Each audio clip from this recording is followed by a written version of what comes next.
Shalom teman-teman semuanya. Jadi hari ini kita membahas firman Tuhan tentang yang namanya persahabatan dengan Tuhan Yesus. Tapi sebelum kita masuk ke sana, baiknya kita berdoa terlebih dahulu, minta pertolongan dari Roh Kudus. Tuhan Yesus, kami bersyukur banget kalau hari ini kami masih bisa diberikan kesempatan untuk hidup, untuk menghirup udara segar, dan juga kesempatan untuk belajar dari Tuhan, mengenal Tuhan, dan dipakai Tuhan untuk jadi berkat. Maka itu kami minta hari ini biarlah firman-Mu sungguh-sungguh berakar, bertumbuh, dan berbuah lebih lagi dalam hidup kami, supaya kami semakin siap untuk menjadi pengikut Tuhan yang benar dan setia. Di dalam nama Tuhan Yesus, kami anak-anak-Mu siap mendengarkan-Mu. Dalam nama Tuhan Yesus kami berdoa. Amin. Hari ini, teman-teman, aku pengen memulai dengan beberapa ayat Alkitab yang dikatakan oleh Tuhan Yesus. Pada Yohanes 15, Tuhan Yesus mengatakan, "Akulah pokok anggur yang benar, dan kamu adalah ranting-rantingnya. Barang siapa tinggal dalam aku, dan aku di dalam dia, maka dia akan berbuah banyak. Tapi barang siapa tinggal di luar aku, dia nggak bisa berbuah, dia nggak bisa lakukan apa-apa." Yohanes 8 ayat 12, Tuhan Yesus mengatakan bahwa akulah terang dunia. Barang siapa mengikut aku, dia tidak akan berjalan dalam kegelapan, melainkan dia akan punya terang hidup. Yohanes 14 ayat 6, Tuhan Yesus mengatakan bahwa I am the way, the truth, and the life. Akulah jalan, kebenaran, dan hidup. Nggak ada yang bisa sampai kepada Bapa jika tidak melalui aku. Dalam kata lain, Tuhan Yesus berkali-kali mengatakan, you need me. Kamu butuh aku. Teman-teman, di dalam hidup kita, tentu kita makhluk sosial, butuh teman-teman manusia. Butuh keluarga ya, papa, mama, adik, kakak, mungkin teman di sekolah, teman di kampus, teman di gereja, teman di tempat kerja. Itu semua baik, tapi jangan lupa persahabatan terpenting yang harus kita miliki, yaitu persahabatan dengan pribadi Tuhan Yesus. He's the friend that we need. Aku masih ingat banget ketika aku awal mulai bertobat dan lahir baru. Roh Kudus itu mewahyukan sebuah cerita yang benar-benar menyadarkan dan mengubah aku. Roh Kudus kasih gambaran ada seorang anak kecil yang keadaannya itu udah benar-benar bobrok. Dia sangat amat miskin, dia sendirian, yatim piatu, dia ada di pinggir jalan, dan dia cuma menunggu kapan hari kematiannya. Dia nggak bisa selamatkan dirinya sendiri. Nggak lama kemudian lewatlah seorang raja yang memakai kereta kudanya, dan ketika dia ngelihat anak kecil tersebut, dia tergerak belas kasihan. Dia turun, dia berjumpa dengan anak tersebut, dan dia ajak anak itu untuk menjadi bagian dari keluarganya, untuk ikut dia. Dan anak ini pun mau. Akhirnya raja ini membawanya masuk ke dalam kerajaannya. Anak ini diberikan pakaian yang bagus, makanan yang enak, diberikan yang namanya kamar yang indah sekali. Hidup anak ini berubah 180 derajat. Berapa bulan kemudian anak ini ketika keluar dari kerajaan, dia lagi mau ke pasar, mau lihat-lihat segala macam, dia ketemu sama salah seorang kenalannya. Kenalannya mengatakan, wah kamu enak banget ya sekarang. Kamu bisa makan makanan enak itu. Kamu bisa memiliki sebuah kamar yang bagus, kasur yang enak untuk ditiduri, dan lain-lain. Tapi anak ini menggelengkan kepalanya. Dia mengatakan, berkat terindah yang sudah kuterima bukanlah makanan enaknya, bukanlah kamar bagusnya, bukan baju mewahnya. Itu semua baik, tapi bukan itu yang tertinggi. Dia mengatakan bahwa berkat tertinggi adalah kenyataan sang raja kini memanggilku dengan sebutan anak dan sahabat. Wah, aku nangis ketika aku pertama kali dengar pesan itu dari Roh Kudus. Aku merasa itu benar banget. Berkat tertinggi dalam hidupmu bukanlah berkat keuangan, berkat kesehatan, berkat naik jabatan, dan lain-lain, tapi berkat pengenalan akan Yesus Kristus. It is the greatest blessing yang setiap dari kita bisa miliki hari ini. Don't miss it. Jangan sampai kamu tidak menyadarinya atau kamu malah melewatinya. Teman-teman, ada kesaksian aku suka banget. Ini adalah kesaksian dari seorang anak bernama Marky. Marky memiliki sebuah penyakit langka namanya butterfly skin disease, di mana manusia biasanya itu punya 7 layer kulitnya, tapi Marky cuma 1 layer. Jadi tipis banget kulit dari Marky ini. Makanya dia kegesek sedikit aja tuh langsung berdarah. Tubuhnya makanya penuh dengan borok, penuh dengan bekas luka. Dia bahkan gak bisa jalan. Dia harus pakai kursi roda kemana-mana. Karena kalau jalan, telapak kaki nyentuh lantai, itu dia udah pasti berdarah. Makanya gak bisa jalan kemana-mana, harus pakai kursi roda.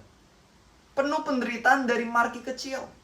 Tapi uniknya, orang tuanya bilang, hobinya Marky bukanlah mengeluh dan marah-marah, melainkan bersyukur dan menyembah Tuhan.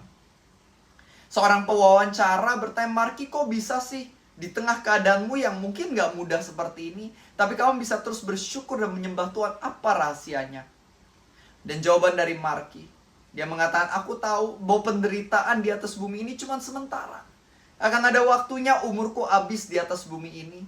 Dan ketika itu semua selesai, aku tahu aku akan bangkit di dalam tubuh kemuliaan baru bersama dengan Tuhan Yesus selama-lamanya. Di kerajaan surga, I will be with Jesus. Makanya ketika di atas bumi ini aku gak mau mengeluh, melainkan aku mau terus bersyukur dan menyembah Tuhan. Wow, luar biasa sekali bukan? Gitu pula dalam hidup kita. Ketika kamu sungguh-sungguh mengenal dan mengetahui betapa indahnya pengenalan akan Tuhan Yesus, dan ada yang namanya kekekalan kerajaan sorga bagiku dan bagimu yang sungguh-sungguh percaya pada Tuhan Yesus. Apapun masalah dan tantangan kita di atas bumi ini, kita akan tetap mampu untuk bersyukur. Karena balik lagi, alasan kita bersyukur bukanlah keadaan material kita, tapi pengenalan kita akan Sang Juru Selamat, yaitu Yesus Kristus. Yohanes 15 ayat 15, salah satu ayat Alkitab favoritku. Tuhan Yesus mengatakan, I no longer call you a servant, but I call you as a friend. Aku tidak lagi memanggilmu hamba, tapi memanggilmu sahabat. Teman-teman, kalau misalnya Tuhan adalah sahabatmu, artinya kamu bisa curhat. Kamu bisa ceritain apa aja yang sedang kamu alami, apa yang ada di hatimu. Mungkin kamu kadang gak bisa cerita ke keluarga, gak bisa cerita ke teman, tapi kamu bisa cerita kepada Tuhan Yesus. Ceritain semua keluh kesah yang ada di hatimu. Setiap kekhawatiranmu, your anxious thoughts, ceritain aja ke Tuhan Yesus. Keterbukaan kepada Tuhan adalah awal mula pemulihan. Dan Tuhan sebagai sahabat artinya kamu bisa minta pertolongannya. Dialah sahabat yang mau dan juga mampu menolong hidupmu. Kamu bisa sungguh-sungguh dan kerendahan hati minta pertolongannya. Jesus, please help me. Jesus, please save me. Dia mau menolongmu. Dan Yesus sebagai sahabatmu, dia juga mau memberikan hikmatnya. Kamu bisa nanya pendapatnya, Yesus, apa yang harus aku lakukan? Aku punya pilihan A dan B, aku nggak tahu apa yang terbaik di antara kedua ini. Atau mungkin bahkan keduanya ini salah, engkau memiliki pilihan C, pilihan baru yang mungkin saat ini aku belum kepikiran, tolong beritahu aku. Kita bisa minta hikmat kepada Tuhan sebagai sahabat kita juga. Intinya, Yesus Kristus adalah sahabatmu. Maka itu jangan lupakan dia di dalam hari-harimu. Sebelum kamu yang mau punya persahabatan sama Tuhan Yesus yang udah terlebih dahulu mau punya persahabatan sama kamu. Amin. Mari kita tutup dalam doa. Bapak yang baik, kami bersyukur banget karena Tuhan Yesus, Engkau udah mau terlebih dahulu jadi sahabat kami. Bantu ingatkan kami, mungkin kadang kami lupa akan kenyataan ini. Please remind us. Ingatkan kami supaya kami sehari-hari bisa terus berjalan sama Tuhan Yesus. Tuhan Yesus, kami minta pertolongan-Mu di tengah kami melewati masalah dan tantangan hidup kami. Kadang ada hal-hal yang membuat kami khawatir. Kami gak mampu sendirian. Maka itu biarlah Engkau yang berjalan bersama kami, Engkau yang terus tuntun dan pimpin kami. Kami butuh Engkau lebih dari apapun juga. Juru selamat kami bukan uang. Juru selamat kami bukan diri kami sendiri. Hanyalah Engkau juru selamat kami, yang mampu menyelamatkan kami dan layak menerima segenap puji, syukur, dan sembah dari hidup kami. Thank you Jesus for being our friend. Thank you karena Engkau adalah Tuhan yang udah rela berkorban di atas kayu salib itu untuk menebus dosa kami. Dengan apa dapat kami balas semua kebaikan-Mu? Kami gak bisa balas apa-apa. Yang bisa kami lakukan adalah melakukan yang terbaik sebagai tanda syukur kami kepadamu. Dan biarlah ucapan syukur kami yang jauh dari kesempurnaan ini, biarlah itu juga bisa menyenangkan hati-Mu. Dan ajar kami lebih lagi, supaya kami pun bisa terus meningkat menjadi pribadi yang karakternya semakin benar dan semakin memuliakan nama Tuhan Yesus lewat hidup kami. Terima kasih Tuhan. Kami serahkan hidup kami 100% ke dalam tangan-Mu. In the name of Jesus Christ, we pray. Amen. Semoga firman hari ini berkati-Mu, dan teman-teman jangan lupa, kalau kalian belum subscribe, langsung klik tombol subscribe, bunyikan tombol lonceng. Aku berdoa agar renungan firman Tuhan yang aku upload setiap hari di channel ini bisa memberkati-Mu dan berkati keluarga dan teman-teman. Ya, share ke banyak orang, share ke teman dan keluarga supaya kamu juga bisa jadi saluran keselamatan bagi banyak orang yang ada di luar sana. Dan bagi teman-teman yang mungkin mau baca buku rohani karyaku, ada banyak buku yang ada di Shopee, atau hubungi aja nomor WhatsApp yang ada di dalam kolom komentar ini, teman-teman.